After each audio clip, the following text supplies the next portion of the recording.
Good evening, everyone. I'm Shelley Meitzler, Director of Outreach and Support at the TSC Alliance, and your moderator for today's webinar topic, Baby Talk in TSC Study. This webinar is being recorded. By participating today, you consent to the recording and future distribution. The camera setting by default has been turned off for all participants.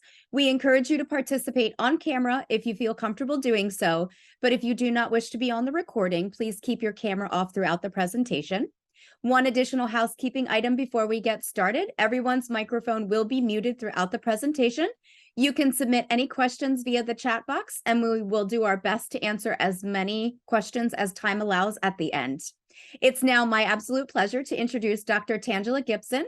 She is both a child neurologist and neurodevelopmental disability specialist. She founded the TSC Center of Excellence at Kennedy Krieger Institute and established an interdisciplinary model of care for children and adults with TSC-associated neuropsychiatric disorders, also known as TAND. She has since moved to Le Bonheur Children's Hospital and the Bowling Center for Developmental Disabilities at the University of Tennessee Health Sciences Center in Memphis, Tennessee, where she has established a clinical and research unit where she is the director of the TSC-associated Neuropsychiatric Disorders Clinic and associate professor, the Division of Developmental Pediatrics, University of Tennessee Health Science Center. It's now my pleasure to turn it over to Dr. Gibson. Well, thank you so much for that great introduction, Mrs. Meisler. And thank you to all of you guys for joining us on a Thursday evening around dinner time, for most people. So I really appreciate this. Before I kind of get into the actual presentation, the slides, I just wanted to share a little bit about how this study came about. So I have been working with families with tuberous sclerosis since about 2009. And one of the first things that I noticed as I saw patients and families is that there seemed to be this split on developmental levels, like how, some people develop autism, some people don't. But in infancy, it's hard for us to tell who's going to develop what. And you see all the scary statistics, you see the 60% rates of autism, you see all these things. But when somebody has a new baby, it's hard to say. We just have to say, well, we'll wait and see. And so that question has always been a burning question of mine. Like, why do we have to wait and see? Can we not figure things out a little bit earlier? And so early on in my career, I originally thought that, I would work in neuroimaging to kind of help answer that question. And I did a little study in neuroimaging. I was really proud of myself. I published my little study. And then I tried to get some grant funding for that study, and it didn't work out. The grant reviewer was like, nope, it's not going to work out. Like that's, other people are doing that. They are more advanced than you. You need to figure out something else.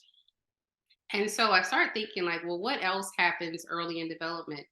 And language happens early in development. And I was found a mentor who's helping me with the type of work that I'm doing now, which is looking at early infant vocalizations, or what we know as baby talk. I have 4 sons, and all the babbling and noises they made, I saw they're doing their baby talk.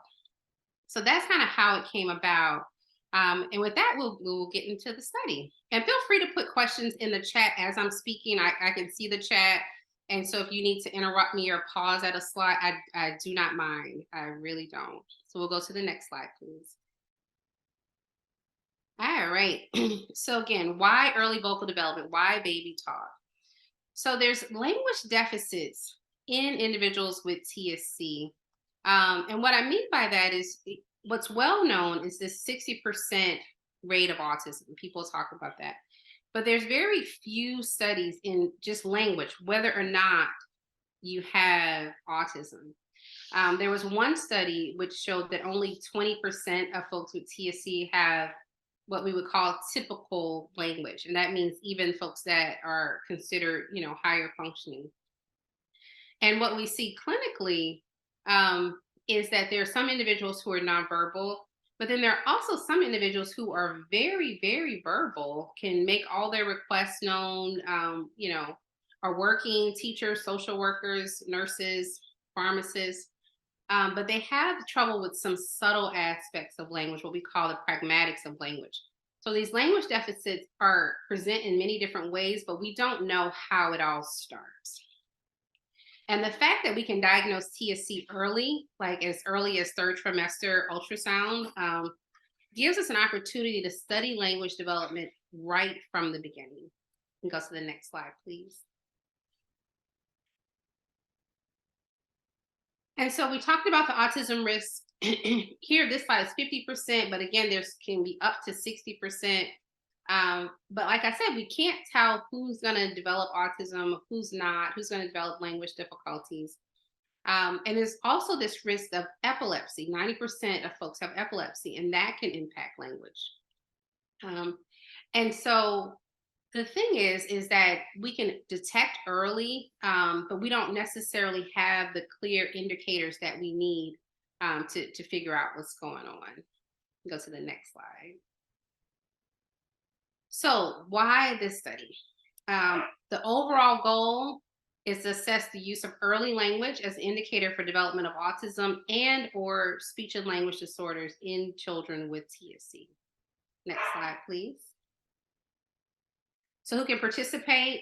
Originally, we were starting just enrolling people who were 0 to 9 months, but now we've expanded it to anybody 0 to 36 months old, English speaking, and then, primarily folks with a diagnosis of TSC, but at some point we will include people who are at risk for other neurodevelopmental disorders and those without any developmental risk. Next slide, please.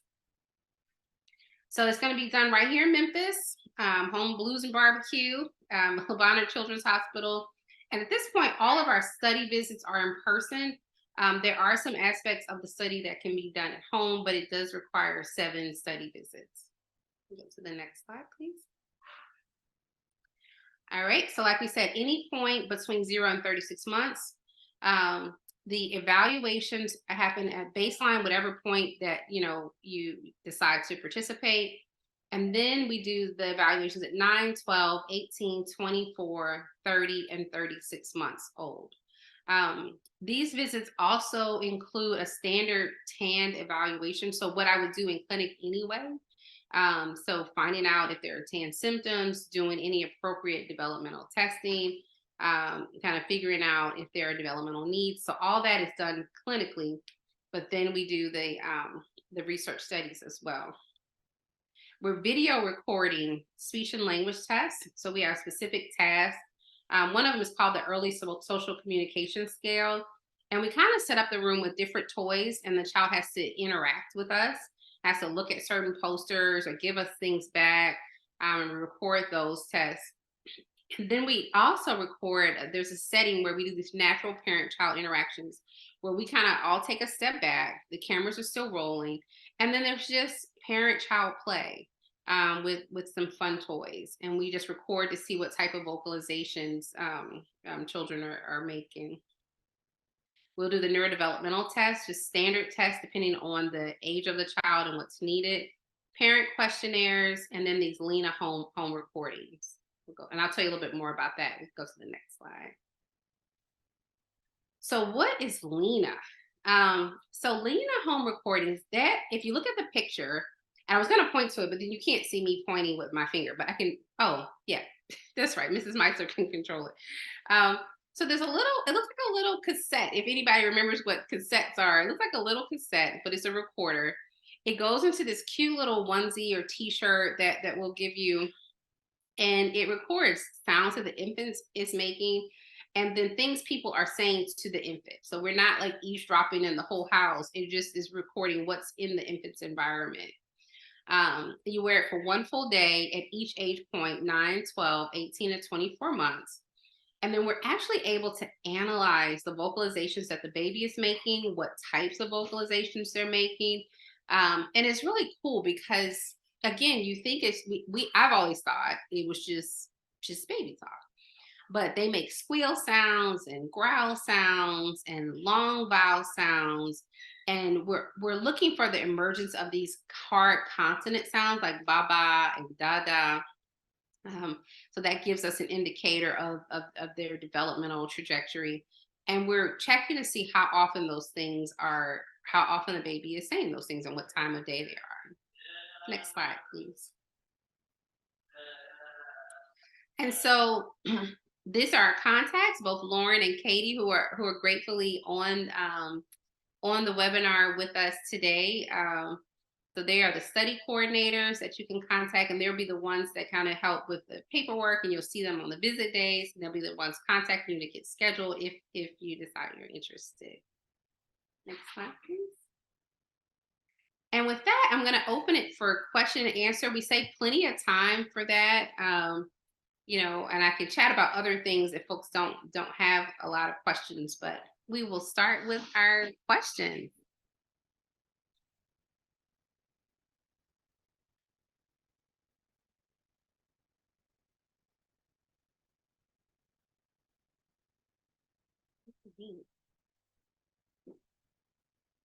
I'm so glad my dogs aren't barking. Yeah. I was like, please don't bark. Looks like, should we consider the study for our 20-month-old while we participate in the Bibbs and Jasper study out of UCLA? Great question. So this study wouldn't interfere with any other study because we're not like saying, oh, you can't have this intervention or that intervention. We would make a note of what interventions, your baby is receiving. But we would just be following along just to see kind of what sounds are developing, how their speech and language is developing. And at 20 months, the cool thing at the later ages, at about 24, 30, 36 months, we're looking at this, how kids learn words. And so I forgot to put a picture of this in there, but it's, imagine you have like 3 toys on a tray. So you put 3 toys on a tray. It might be a duck, airplane, and a block. And you just say, oh, give me the duck. And they give you the duck. They're like, okay, this is easy. Leave me alone, Dr. Gibson. Then you do another row of toys, and you might have 2 familiar toys and something unfamiliar, something they've never seen before, some weird thing, and you ask them for the familiar again. Oh, give me the ball. And they give you the ball. Then the next time you ask them, you might have the 2 familiar things. Like you might have a ball, you might have a duck, and you have this weird thing they've never seen. And you say, oh, can you give me the wok? And they're like, a wok? And I was like, well, it's not a ball, it's not a duck. This must be the wok. And so then they're to select that and give it to you. You do a few more trials like that. Then you give them a 5-minute break. And then after that 5 minutes, you say, where's that wok? And you want to see if they've learned by association that this must be a wok. And kids are doing that all the time. They're all the time like analyzing, is that a ball? Is that a dog? And they're doing all these little calculations in their minds. And so that's something that we do at the later ages. So yeah, great question. How do you pronounce your last name?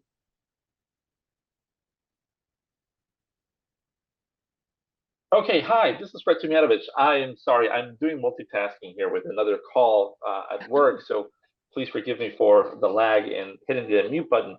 It's Tomjanovich. So originally it's from Croatia, what used to be Yugoslavia. Now it's more famous for a house of the series in HBO.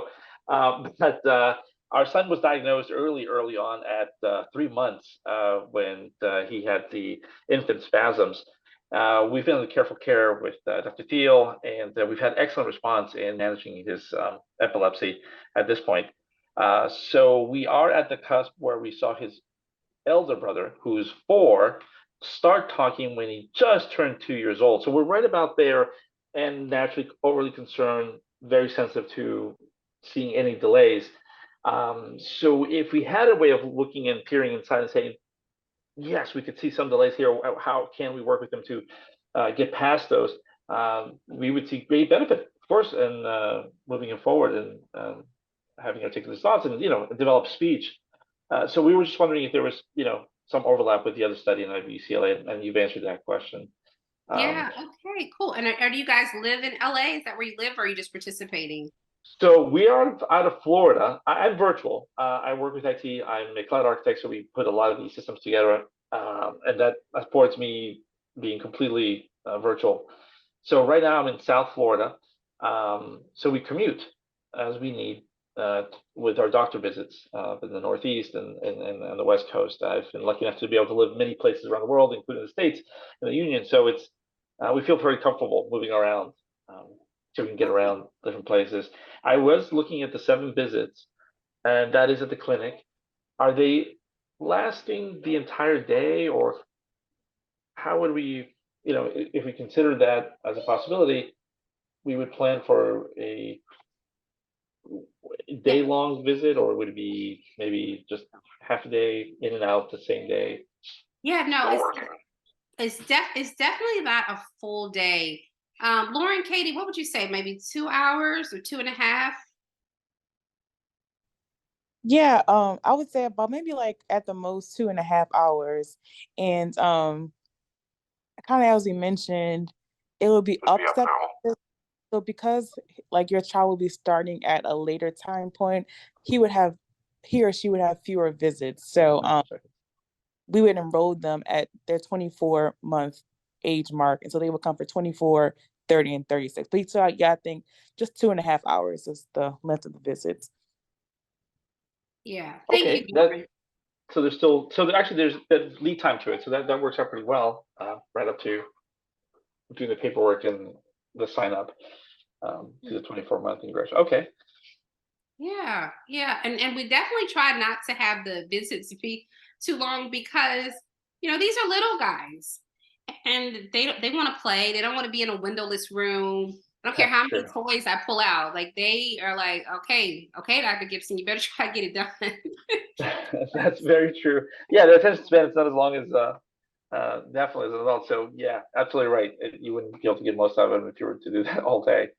Makes perfect sense. We'll show started. Terrific. Yeah. So we're naturally, my wife and I are very interested in discovering these developmental delays as early as possible. So this seemed like a perfect fit since he's just at that area at that point of development.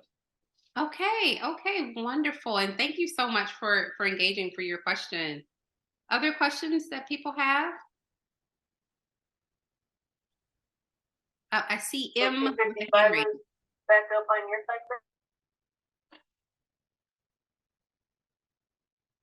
I see. I think it's like Mike Wall. You raised your hand. If you're able to unmute? Yeah, sorry about that. I wasn't sure if I should just start talking or what. Okay. Yeah, thanks for hosting this. Yeah, we have a 12-month-old, and she is just kind of starting to make some of those hard consonant sounds that you were talking about. So,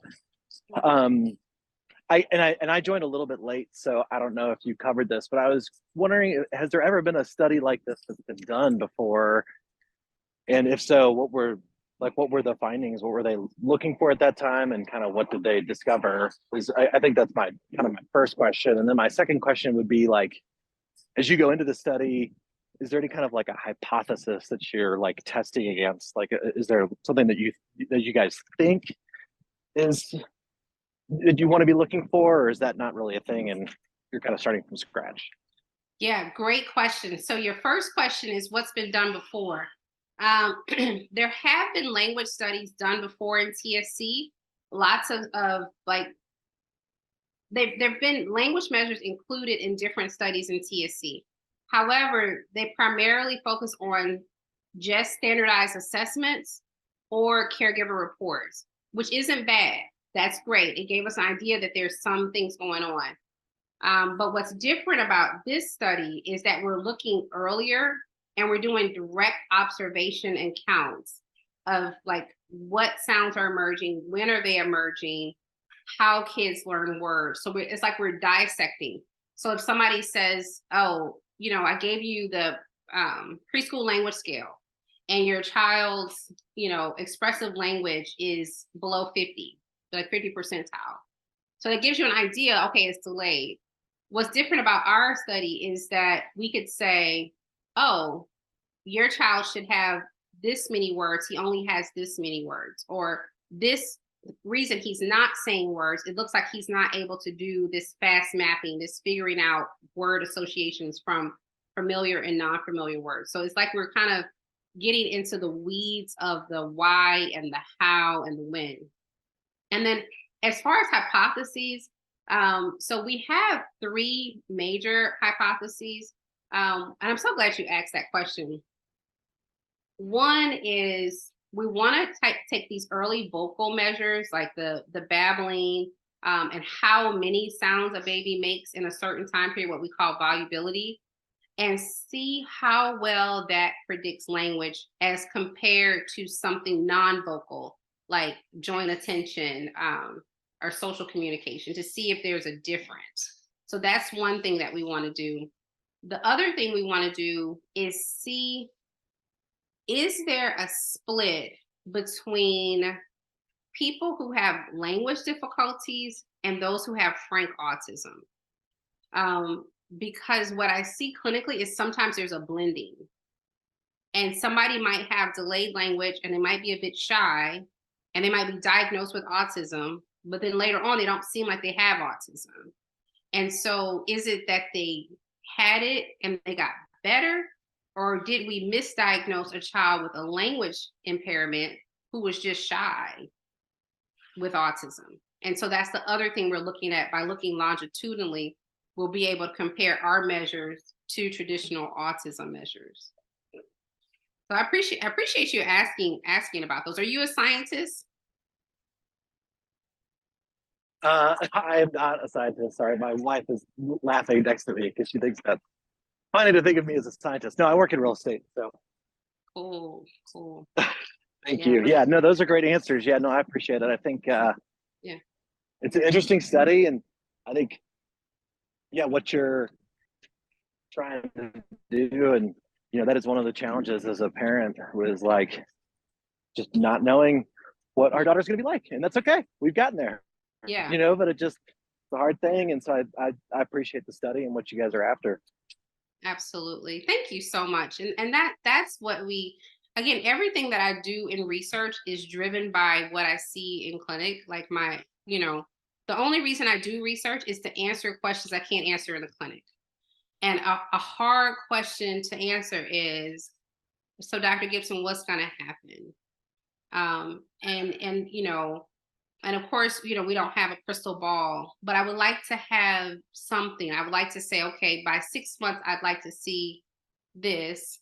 And if we don't see this by 6 months, then we might see a different outcome. Or if we do see this by this month, this is a good sign. Just something solid to anchor us to based on data. Yeah. Thank you. Great question.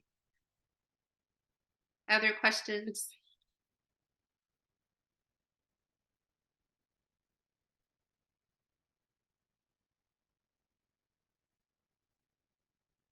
Great. Other things, Lauren, Katie, other things that we should, other thoughts that come to mind that we can share with families that would be helpful, practical things?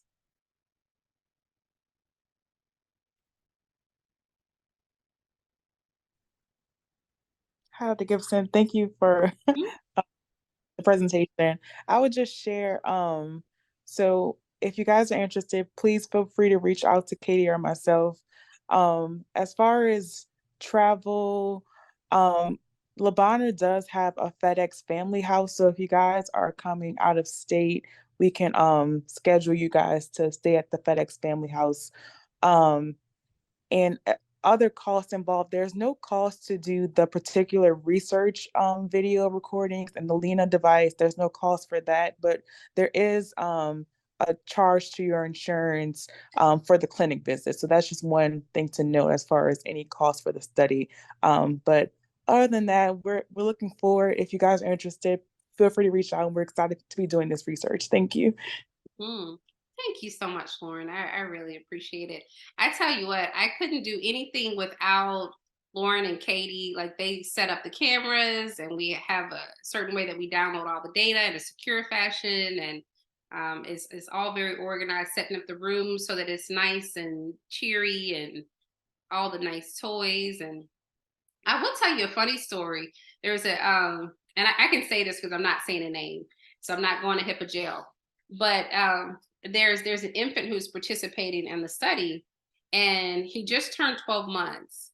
And we were, he's been in the study kind of since the beginning, and we've been tracking things. And I asked mom, I said, because he's at 12 months, I said, so we have any words yet? You know, because about 12 months, we kind of want the first word. And she's like, no words yet. And so we go in to the room to do one of the assessments. And one of them is we take an interesting toy, and this is it's a little bit mean, but it's a kind of a part of it. You give the baby the toy, and you say, here you go, and then you ask for it back. Now, you know, most kids aren't gonna want to give it back if they like the toy. And so Julie, the speech language pathologist, gave him the toys, like a little duck, little wind up duck. And she says, okay, give the duck back. I almost slipped and said his name. She said, okay, give the duck back. And he goes, no. So he said his first word in our study, and we caught it on video, and it was just so beautiful. I could just cry. But so that was a lot of fun. And mom was like, what did he say? And we tried it again, and she's like, give it back. And he's like, no. I don't know if mom wanted that to be his first word, but he's got it. So. Yeah, I agree, Dr. Gibson. It is a very great to see like the kids develop over time, like from the 9 months to 12 months. So yeah, it's very exciting to see them just growing and developing. So that is a fun part of this study as well. That's it. It really is. And it's nice when research can also be fun and heartwarming, and, you know, and we're catching, you know, we have the videos to share, you know, for a lifetime, like, you know, when the very first word. So yeah. Other questions, thoughts. I saw a couple people join a little bit later, and it's fine if you want me to like repeat anything, or if you're like, what is she babbling about and giggling about? Speaking of babbling, no pun intended. How long is the study run? Oh, you mean like how long are we gonna do it? Is that what you mean? I think maybe for like, so how I'll piggyback off of this too. How long is enrollment open for the study, and how many participants are you looking to enroll? Fantastic. I did not even say that. So that we just started. This is year one, and we would like to get 40 infants. Right now, how many do we have enrolled, Lauren and Katie? We have 7 enrolled so far. And so we're planning to, the way we kind of planned it out was to give ourselves like a year and a half, 2 years to fully enroll if we don't, you know, enroll before then. Yeah. Great question. Yep. And we have 5 years worth of funding. And so this is our second year of funding as well. But we wanted to kind of get everybody enrolled and start getting the data going, you know, long before the grant runs out. Preferably we'll apply and get another grant, because we want to keep going with the language trajectories. And, you know, like right now we're doing baby talk. I can envision doing a toddler talk study, you know, just kind of seeing how language develops over time and what are the implications of it, when to treat and how to treat. So lots of thoughts about that. Because when you think about that big umbrella of TAND, you know, if those of you have seen it, like you look at, you know, all these TSC associated neuropsychiatric disorders, and, you know, there's autism, there's school difficulties, there's behavior, there's all these things under the umbrella, but language wraps around the entire umbrella. And in my opinion, it could probably mediate a lot of those things. And so we definitely want to keep going along this line. Yeah, you guys ask great questions. I would add to that too, that, you know, at these early stages as well, we really talk about early interventions and how important those are. And so in doing this study with the developmental testing and things like that, you'll have those reports then that will help get some of those services, those, you know, speech, things like that, local in your area as well, to really build that need prior to entering into the school system if they qualify as well. Yeah, absolutely. And that's so important, especially birth to 3, because every state there's access to early intervention that's free in home or in daycare. And nothing breaks my heart more than for somebody to miss that window if they needed it. You know, we can still get help, but it's nice to get the easily accessible, non-waiting list type help. Please disregard if redundant. How many months will the participation need to participate in the study? Okay, great question. So it depends on when you start. So like if your baby were to start, your baby's 20 months. So it'd be just the 24, 30, 36 month visit. So it'd just be 3 visits for your baby. So it depends on where in the study you start. But if somebody started right from the beginning, it would be 7 visits, and it would go from you know, basically 9 months to 36 months. So you'd be stuck with us for a minute. Be stuck with be stuck with us for a minute. Late, so I'll ask you to repeat. What are options for people who are out of state?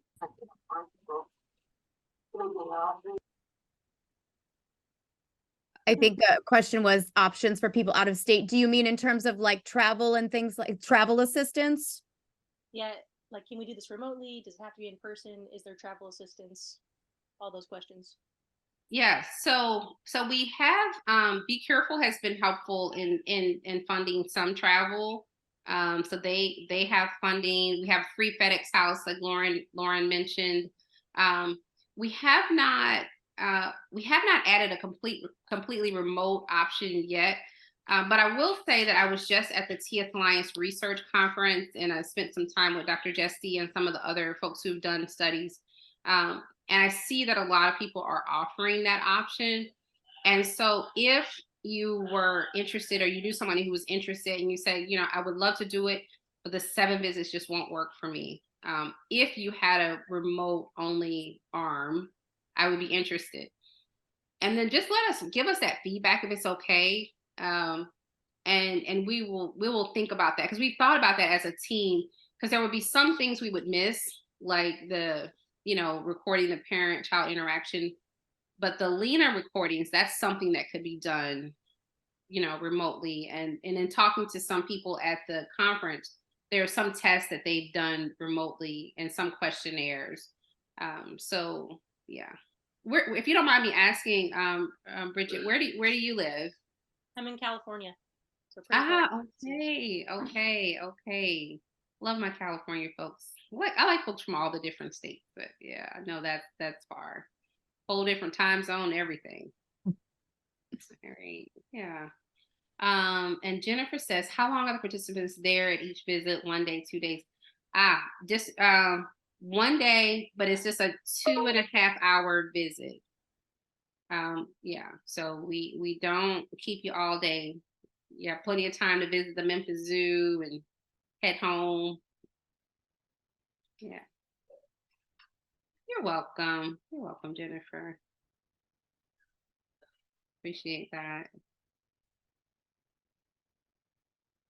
So what time is it in California? Is it really late or is it really early? I never remember. It's not yet 5 o'clock. Oh, it's earlier. Okay. Good. Ashley says, will you be sending us the info after this call? I think I can answer that one. Yes. So we will circulate all of the information. You'll get an email when the recording is available, as well as we'll share the slides with all of the information to connect with Dr. Gibson and team if you're interested in the study. Absolutely. And Jennifer says, my daughter is 26 months old. Would she still be able? Yeah, she can participate in the 30-month and the 36-month visit. And she's right at that window where we start doing the word learning task I was talking about earlier, the fast mapping, where we figure out, you know, how she might be learning words. So she would only have two, you know, an enrollment and then two visits if you were interested. No pressure. No pressure. Oh, look at the baby on camera. Oh, Ashley, how old is your baby? Can I ask that? Is that okay? Oh, you're muted. Let's see, you're still muted. Am I the only one who can't hear her? No, I think it shows that she's off of mute, but I think the audio isn't connected properly, which is yeah, we can't hear you.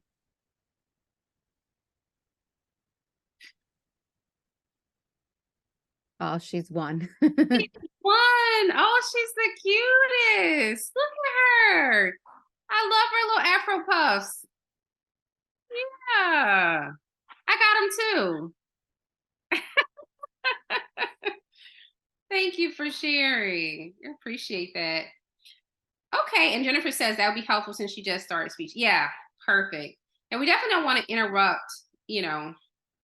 as I know you guys are pretty busy with work and home life and dinner and, appointments. So we tried to make sure it wasn't too intrusive, the visits. Yeah. I'll ask one more question. I know you said that like they can be in concurrent, other studies and that doesn't interfere. And just to clarify, do you have any exclusion criteria around medications or anything like that? No, none at all. And that makes it really nice. We're not excluding based on medications, on seizures, on surgeries. We will look at all of that to see, in other analyses. Oh my gosh, she's so cute. In other analyses, how that might influence language, and in other studies we might get some ideas about like, wow, we notice this group of kids tends to have better language or is struggling based on some characteristics we can follow with a different study. But no, the only thing is at this point we don't have anybody bilingual to do our testing, so we're only doing English speakers. I wish that part were different.